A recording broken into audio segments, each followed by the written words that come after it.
ครับและในโอกาสนี้ครับขอนำทุกท่านนะครับเข้าสู่การแสดงจากสำนักงานสาธารณสุขจังหวัดสิงห์บุรีภายใต้การนำของท่านนายแพทย์นรินทร์รัตน์พิชยคามินนายแพทย์สาธารณสุขจังหวัดสิงห์บุรีในชุดโสดสนิทครับ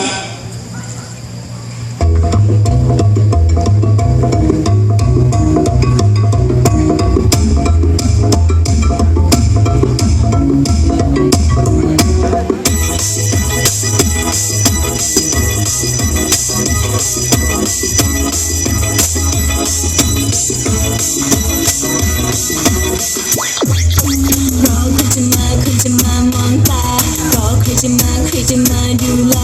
รอไปนานๆฉันก็ชักท้อแท้หวังไว้แค่เนี้ยแค่ได้พบเจ้าชายพอมีเธอมาวนเวียนเธอเนียนกันไปตามกันไปมีเธอมาทีไรแล้วทำยังไงเธอในใจสบายวิวเหมือนฉันบ้างไหมเธอทุกครั้งที่ได้เจอ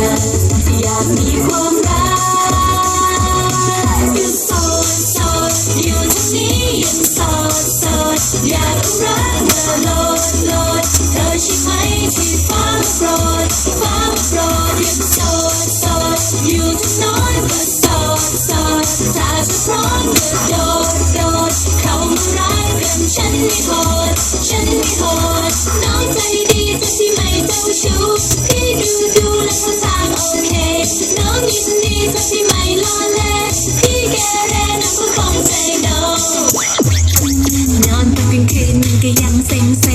พอตอนกลางวันมันก็ยังซึมใครจะมีใครที่จะให้คิดถึงซึ้งแล้วก็ครึ้มหัวใจพอมีเธอมาวนเวียนเธอยังเนียนกันไปตามกันไปมาทีไรเธอทำยังไงเธอในใจสักพักวิวเหมือนฉันบ้างไหมเธอทุกครั้งที่ได้เจออยากมีความรักอยู่โสดอยู่ที่นี่ยังโสดอยากรักมาโลดเธอใช่ไหมที่ฟ้าโปรดยังโสดอยู่ที่น้อยก็โสดถ้าจะพร้อมก็โดดเข้ามารักกันฉันไม่โหดน้องใจดีแต่ที่ไม่เจ้าชู้พี่ดูแล้วท่าทางโอเคน้องยินดีแต่ที่ไม่ล้อเล่นพี่แกเรน้องก็คงใจโดน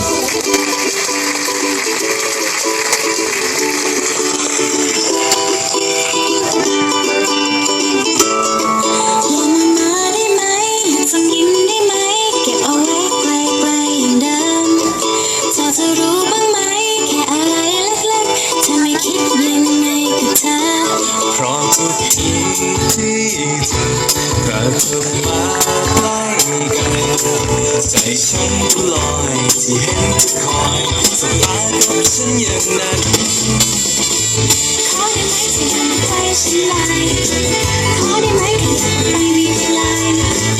เขาจะเก็บแล้วเธอทำฉันพลาดเพราะต้องทำออกไปขอได้ไหมที่เธอใกล้ฉันเลยขอได้ไหมขยับไปนิดเลยเขินจะเกิดแล้วเธอจะรู้ความจริงว่าฉันนั้นอย่างไรเสียงปรบมือให้กับพี่หมากปรินด้วยครับมาได้ไหมตรงนั้นได้ไหมอยากฟังฉันเล่นอยู่เลยเธอไม่รู้ใช่ไหมแค่จะมองเฉยๆฉันก็เดินไม่ไกลเท่าไรพอจะที่เธอ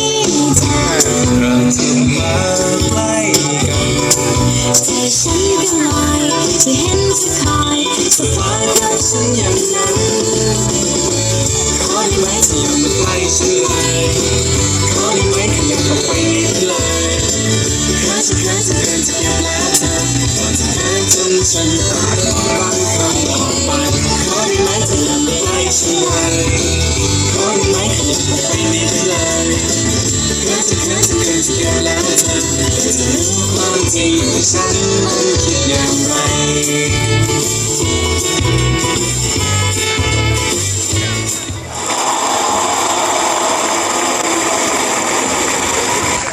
เสียงปรบมือดังๆให้กับการแสดง